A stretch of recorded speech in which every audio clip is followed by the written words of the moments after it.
The purpose of this presentation is to provide an introduction to ratio analysis. We are going to define ratios and ratio analysis. We will identify major categories of ratios. We will calculate important ratios. Then we will explain the significance of the ratios calculated. And finally, we will discuss the limitations of ratio analysis. We are going to begin with a review of the basic financial reports. As we have already mentioned, these include the balance sheet and the profit and loss account. The balance sheet represents the relationship between assets, liabilities, and owner's equity. We will start with a review of the basic financial reports. As we have already mentioned, these include the balance sheet and the profit and loss account. The balance sheet represents the relationship between assets, liabilities, and owner's equity. The profit and loss account explains how, over a period between two balance sheets, the owner's equity figure in the first balance sheet has changed as a result of trading operations to become the figure in the second balance sheet. Now, what is ratio analysis?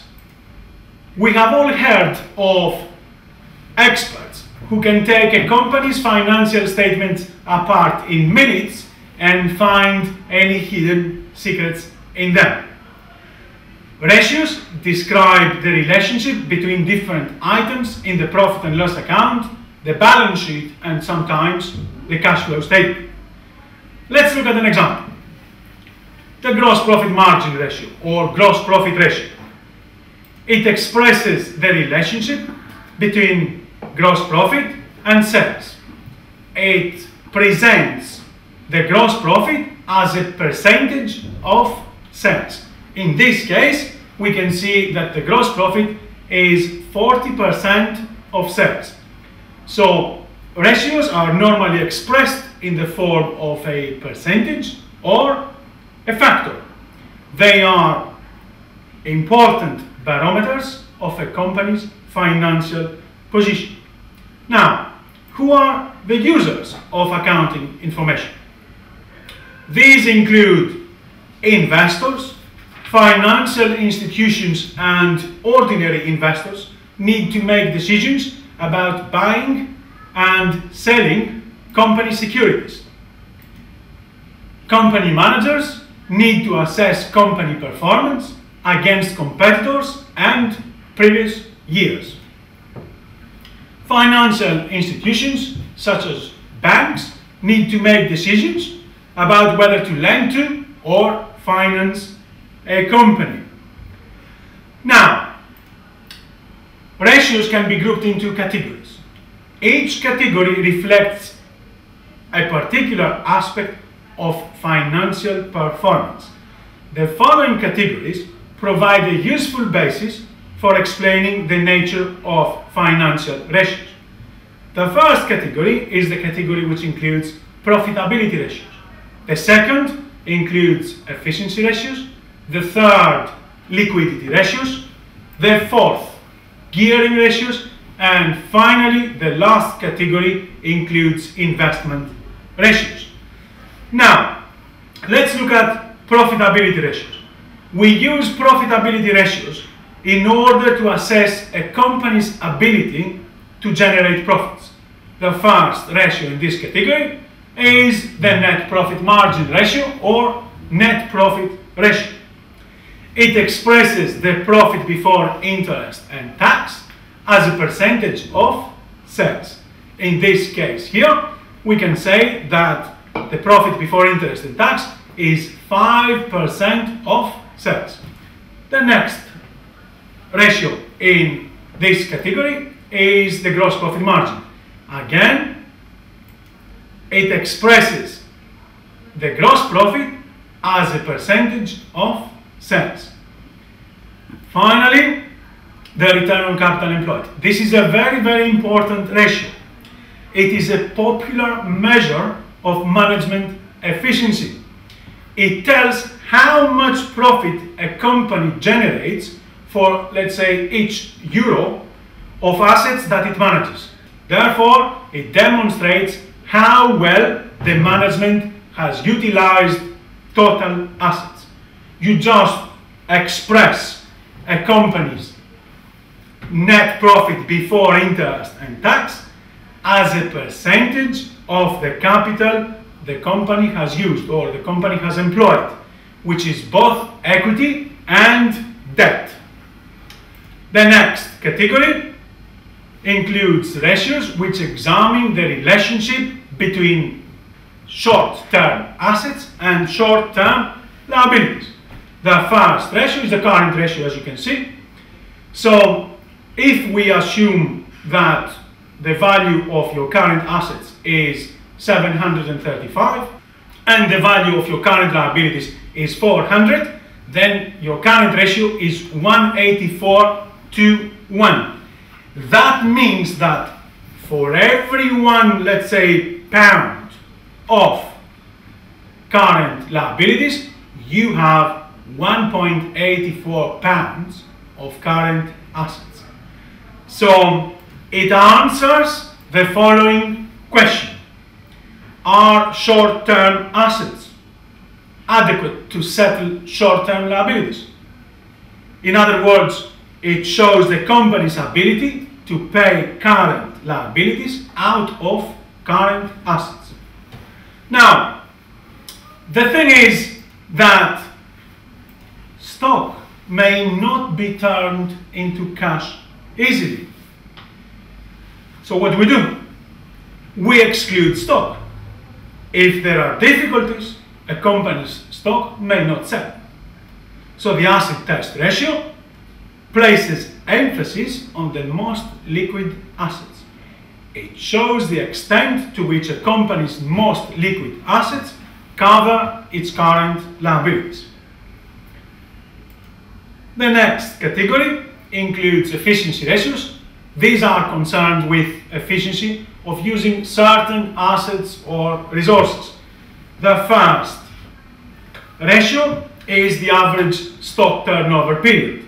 So it simply tells us how often we sell our stock. So in this case, we sell our stock every 58 days on average. The next ratio now in this category is the average settlement period for debtors. This ratio measures the length of time it takes the debtors to pay the company for purchases.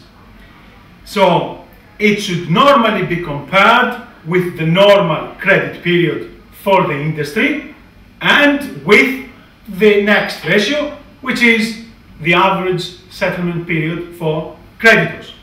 This ratio measures how long, on average, the business takes to pay its creditors. So, in other words, it tells the average number of days required to pay creditors. Now, the next category of ratios includes some very important ratios, such as the gearing ratio. This is a very important ratio, as we mentioned. It is a measure of the company's financial risks. It represents non-current liabilities as a proportion of capital employed. So, what is gearing? It is the relationship between the debt and the equity in a business, between borrowed money and owner's money. So, if, let's say, your long-term loans, your debt is 500 and your equity is 2,000, then you can say that your company is 20% geared. A high figure indicates reliance on sources of long-term finance. But for a company to be highly geared is not necessarily a bad thing. The thing is that one has to remember that interest on debt has to be paid back, regardless of how well or badly a company performs. Now, having mentioned interest payments, we can move on to the next ratio, which is the interest cover ratio. When you borrow money, you have to pay interest, as we just mentioned. The interest cover ratio measures the extent to which interest is covered by profits generated during the year.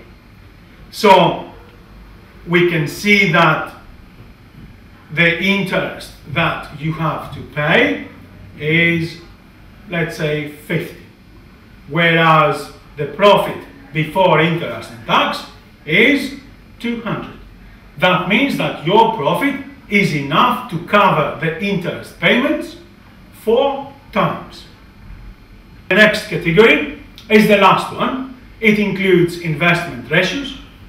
These ratios measure a company's performance as an investment opportunity. The first ratio in this category is the return on equity ratio. The return on equity represents the net profit after interest and tax as a percentage of the total investment by the owners. It tells how much profit has been generated for each pound invested by the owners. So, for example, if the company has made a net profit after interest and tax of £1 million and the owners have invested 10 million in that company, then the return that they received is 10%. Now, the return on equity can be used to find companies generating large profits from little equity. But return on equity should not be used in isolation. That is because highly geared companies will also have a high return on equity. So return on equity should be looked at alongside a measure of debt.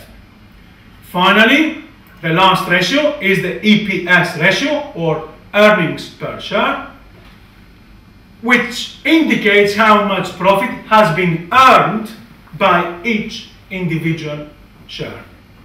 So, for example, if a company has a profit after interest and tax of, let's say, €1,000 with 200 shares issued, it has an EPS of €5 per share.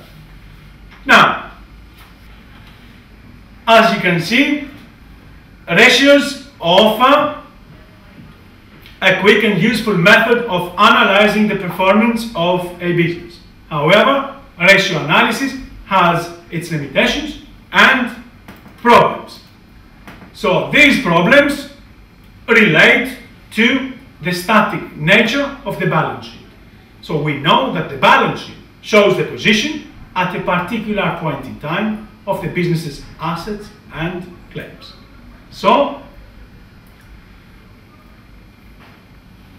any ratios based on the stock figures, such as stock turnover, could be misleading if calculated at, say, a 31st of December year end. An example can be a toy manufacturing company which will have low stock levels in the lead up to Christmas. This means that stock levels at the year end will not represent normal stock levels. Another potential problem is that it can be difficult to find a similar company in order to make intercompany comparisons. Finally, we have also got to mention creative accounting. An example of creative accounting is window dressing. What does that mean? So a company may sell defective goods at the end of the year. This will increase sales and profits. After the end of the year, the goods will be returned to the company. In this way, however, this company will have recorded higher sales and higher profits. In other words, ratios are only as reliable as the financial statements from which they derive. So, now, having explained what ratios are, how they are calculated, and what some of the ratio analysis limitations are, we are now going to discuss how ratios can be put into further use. We mentioned that ratios are important indicators of a company's financial performance. So, a company's financial performance can be assessed by the use of operating ratios. So, what are these? We can calculate the sales per labor hour at a supermarket, or the revenue per available room at a hotel. To calculate that ratio, we just need the total daily room revenue and the total hotel rooms. In the airline industry, we may want to calculate the load factor. This is a ratio which expresses the average number of passengers per flight as a proportion, as a percentage of the aircraft capacity. In the restaurant industry, managers may wish to calculate the seat turnover. This ratio requires two figures. The first is the number of covers served per day, and the second is the number of restaurant seats. Now, the performance of a company can be further measured by comparing that company's ratios with ratios from previous years, with the company's budgeted ratios, with ratios of other companies in the same industry, or with the industrial average, which is based on many companies operating under different circumstances. So it has all the disadvantages of average figures, but it can be a starting point. The main thing to remember, though, is that ratios help you to ask the right questions. They seldom answer them. So we have mentioned that by calculating a relatively small number of ratios, it is often possible to build up a good picture of the performance and position of a business. Although ratios are not difficult to calculate, they can be difficult to interpret. And so it is important to appreciate that they are really only the starting point for further analysis. All right, then, here you can see a set of financial statements from which we can calculate important ratios. We will begin with the calculation of 3 profitability ratios, which will help us to assess the company's ability to generate profits. First is the gross profit ratio. We can see that the gross profit decreased this year. Last year it was 40%. This year it is 32.9%. If we look at the last column, where the percentage change is shown, we will see that the gross profit increased by 11%. But that is in money terms, which may make one ask why. This happened because sales increased by 35% in money terms. Now, the change in this gross profit margin must mean that sales prices were, on average, lower relative to the cost of sales. Perhaps the cost of sales increased, and these increases were not passed on to the customers. There was a large expansion in sales revenue from last year to this year. This may have been achieved at the expense of lower selling prices. Now, given the decline in gross profit margin, the net profit margin is relatively good. The gross profit margin fell from 40% to 32.9%, whereas the net profit margin only fell from 11.9% to 10%. This probably reflects the likelihood that some of the expenses are fixed relative to the level of sales revenue. For example, higher sales revenue does not necessarily give rise to higher staff costs or higher rent. Next, we have the return on capital employed. The return on capital employed has improved this year. The reason is that the owners have increased their contribution to the business by 6%, whereas the profit before interest and tax has increased by 13%. The current ratio declined from last year to this year. Last year's figure looks to be quite large. There is no correct or target figure for this ratio. Probably the best guide to the ratio is to look at successful businesses in the same area of business. Probably the decline in the ratio could reasonably be seen as the result of a decrease in current assets and a considerable increase in current liabilities. Now, the stock turnover. There was a small increase in the stock turnover period. This high stock holding level may be due to an expectation that sales revenue will increase further in the forthcoming year. Yet again, comparison with other businesses might provide a clue to a reasonable stock holding period. The gearing ratio has slightly declined this year because of the increase in equity. The amount of outside borrowing has remained the same. The next ratio is the return on equity. This ratio has increased because more profit has been generated in relation to equity. Overall, this year's performance does not seem to be bad. The decline in profitability seems substantially linked to the decline in the gross profit margin. To return to last year's level of profitability, the business needs to expand sales revenue still further, or to improve the gross profit margin, or a combination of the two. We can see that the business has increased its sales revenues and its productive capacity.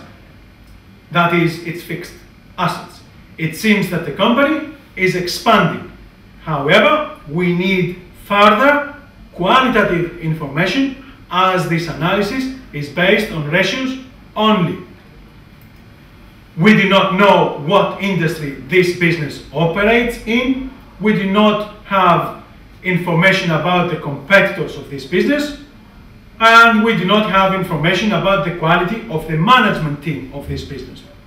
So, as we mentioned during our previous presentation, ratio analysis is the starting point for further analysis.